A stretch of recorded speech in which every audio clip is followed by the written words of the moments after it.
বিসমিল্লাহির রহমানির রহিম। উপস্থিত আজকে সাংবাদিক ভাইরা, আসসালামু আলাইকুম। আমরা আজকে ঢাকা ৬-এর অন্তর্ভুক্ত ধোলাইখাল রোড এবং সুভাষ বোস অ্যাভিনিউ, যেটা লক্ষ্মীবাজার নামে পরিচিত, এই দুইটি রাস্তার কনস্ট্রাকশন কার্যক্রম পরিদর্শন করতে এসেছি। আমাদের সাথে আছেন এই দুই প্রজেক্ট ডিরেক্টর রাজীব খাদেম এবং ডেপুটি প্রজেক্ট ডিরেক্টর জনাব মফিজুর রহমান। ওনারা বিশ্ব ব্যাংকের অর্থায়নে দুটি প্রজেক্ট হচ্ছে এখানে। এটা হলো ধোলাইখাল রোড এবং সুভাষ বোস অ্যাভিনিউ, এই দুটি রাস্তার ইমপ্রুভমেন্ট ওয়ার্ক এবং কনস্ট্রাকশন ওয়ার্ক হচ্ছে।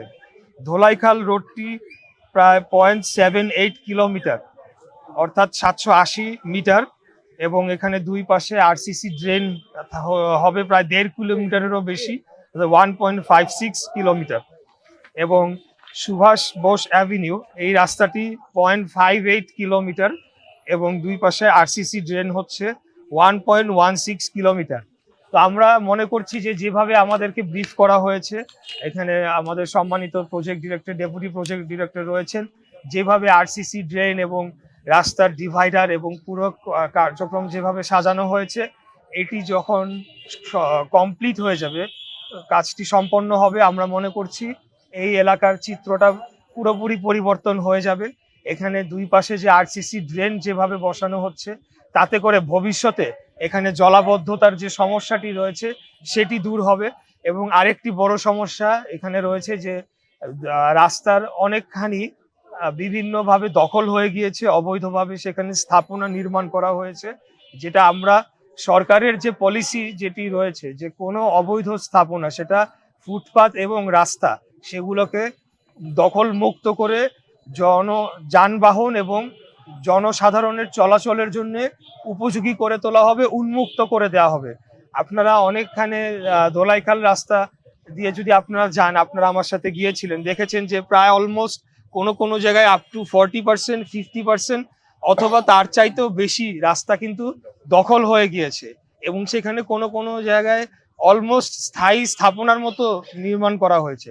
তো এই জিনিসগুলো আমরা পরবর্তীতে আইন শৃঙ্খলা বাহিনী, ডিসি ট্রাফিক এবং এখানে পুলিশ যে সংশ্লিষ্ট থানা রয়েছে, তাদের সাথে আমরা মিটিং করব, এবং সিটি কর্পোরেশনের যে ম্যাজিস্ট্রেটরা রয়েছে, সম্পত্তি বিভাগ, তাদের কাছে আমরা বার্তাটি দিব, যাতে তারা এখানে প্রয়োজনীয় ব্যবস্থা নিয়ে এখানে যে যানজটের ফলে জনগণের এখানে বসবাস করা দুর্বিষহ হয়ে পড়েছে, একেবারে কোনোভাবেই চলাচলের উপযোগী নয়, এবং এটা দিনকে দিন আরো খারাপের দিকে যাচ্ছে পরিস্থিতি। তো আমার নির্বাচনী ইশতেহারের মধ্যে এখানে যানজট দূরকরণ একটা 1 নম্বর প্রায়োরিটিতে ছিল। তো আমরা জনগণের কাছে যে ওয়াদা করে এসেছি, আমার ভোটারদের কাছে যে ওয়াদা করে এসেছি, সেটার বাস্তবায়নের জন্য আজকে আমাদের এখানে আসা। এবং আমি ধন্যবাদ জানাতে চাই আমাদের পিডি এবং ডিপিডি, মাননীয় দুজন আমাদের অফিসাররা, ওনারা আমাদের অনুরোধে নিজেরা উপস্থিত হয়েছেন এবং আমাদেরকে পুরা প্রজেক্টটা ওনারা নিজেরাও ঘুরে দেখছেন, আমাদেরকেও দেখিয়েছেন এবং ওনাদের পরিকল্পনা সম্পর্কে অবহিত করেছেন, এবং আমরা কিভাবে সহযোগিতা করতে পারি ওনাদেরকে।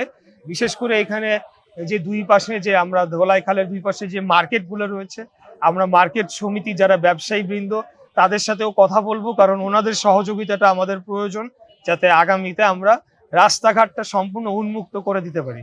এছাড়া আপনারা জানেন যে ধোলাইখাল ট্রাক স্ট্যান্ড নামে একটা ট্রাক স্ট্যান্ড রয়েছে, যেটা বৈধভাবে সিটি কর্পোরেশন থেকে ইজারা দেওয়া একটা জায়গার মধ্যে, নির্দিষ্ট সীমানার মধ্যে, কিন্তু আমরা লক্ষ্য করছি যে সেটা পার হয়ে এসে রাস্তা অনেকখানি কোনো ক্ষেত্রে পুরো রাস্তায় রাত্রেবেলার এই ট্রাক স্ট্যান্ড দখল করে ফেলে।